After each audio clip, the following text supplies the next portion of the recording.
Okay, let's be honest. Scholarly writing can be difficult at times. You have to manage deadlines, avoid plagiarism, and even find credible sources.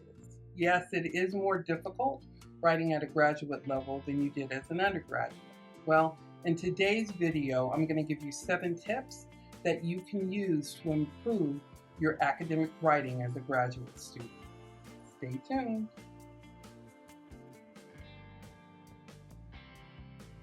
Okay, let's get right to the tips. Tip number 1, identifying your theoretical grounding and framework. Academic writing is not about regurgitating what you've read. Instead, it really is an opportunity for you to develop your own unique scholarly voice. Now, how do you do that? Well, you engage with the scholarly literature. Now, I've done a video that's all about dominating the journal articles. I'm going to leave a link for you up here for that video. If you haven't seen it after watching this one, go back and take a look at that. But it really is about reading, analyzing, and critically reflecting on those articles that you read. Once you do that, you want to identify those articles that really align with your interests and your own research agenda. Those articles can help you define what your critical grounding is or where your critical foundations are. So you want to take some time, do the reading, analyze what you read, and identify those theorists and theoretical frameworks that align with your interests and your research agenda. That will help you better define your own research voice. Now, once you've identified those foundations, use those in your writing. Okay, tip number 2, take detailed notes in your reading. So while reading, become proficient at taking detailed notes. You want to identify those key terms, key concepts from the readings in order to use them later to strengthen your argument. So don't just passively read through the information. Instead, become an active reader and take really good notes, because later you'll be using those in your paper. Okay, tip number 3, connect your notes to your arguments. Okay, now's the time to put those excellent detailed notes that you took to work. I want you to go back and review those notes and see where they support your thesis statements, see where they support your arguments. And I want you adding in the information you took from the notes into your written argument, into your paper. This connection that you're doing between your notes and your arguments builds a strong scholarly foundation that connects your work back to the scholarly research. Tip number 4, answer the question concisely. Don't go on major tangents. Now, I know as a graduate student, you want to show your intelligence, but one of the smartest things you can do for your professors is get right to the point and answer the question. Professors love it when you are clear and concise with your answers. Well, at least I do. So rather than going down elaborate tangents, why not focusing on answering the question that was asked, or focusing in on the argument that you're trying to present in your paper, and focus in on being like a laser, focused, concise, and hitting your target every single time. Tip number 5, don't fear the APA manual. Now, the APA manual is what me and my students use.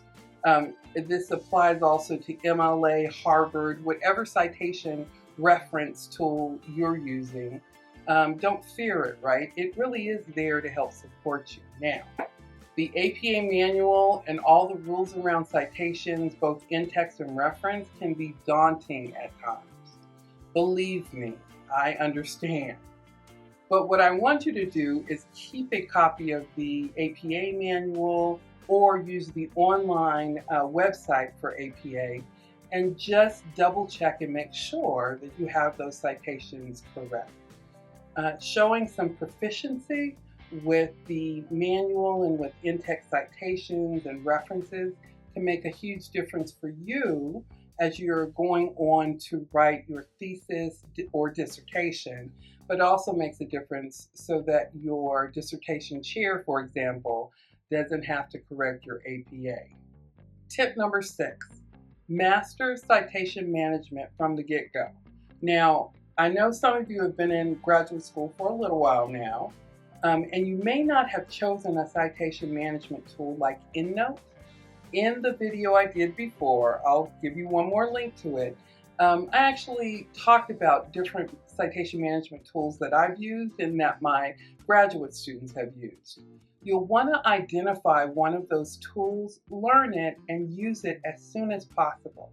And everything you read, whether it's for a class or for writing a research paper or your thesis, your master's thesis, or even in your dissertation, by the time you get to those, you should have already identified and been using a citation tool.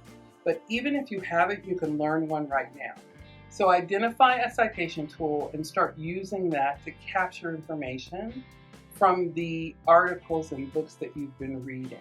Tip number 7, proofread like a pro and embrace peer power. Solid writing requires you to have meticulous proofreading skills. You cannot rely solely on a spell checker. Instead, set aside some time, and I want you to go through your writing and check for clarity, check for grammar mistakes. Also take a double check on those citations just to make sure you have those correctly. Another great avenue you have are your colleagues. Sometimes they can identify and see things that you can't. So always try and build a peer review network where you and your peers can check in with one another. Now, if you can't find peers to do proofreading for you, there are services available that can help with proofreading for a cost, of course. So always have some system in place in order to double check and do proofreading of your document. And that's it for this week's video. Now remember, practice makes perfect.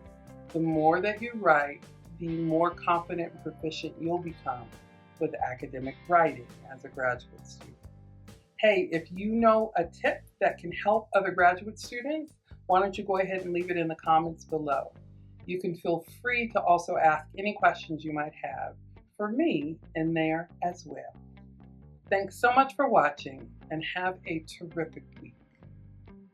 Hey, thanks so much for watching today's video. I appreciate your engaging with the content here on The Womanist Scholar.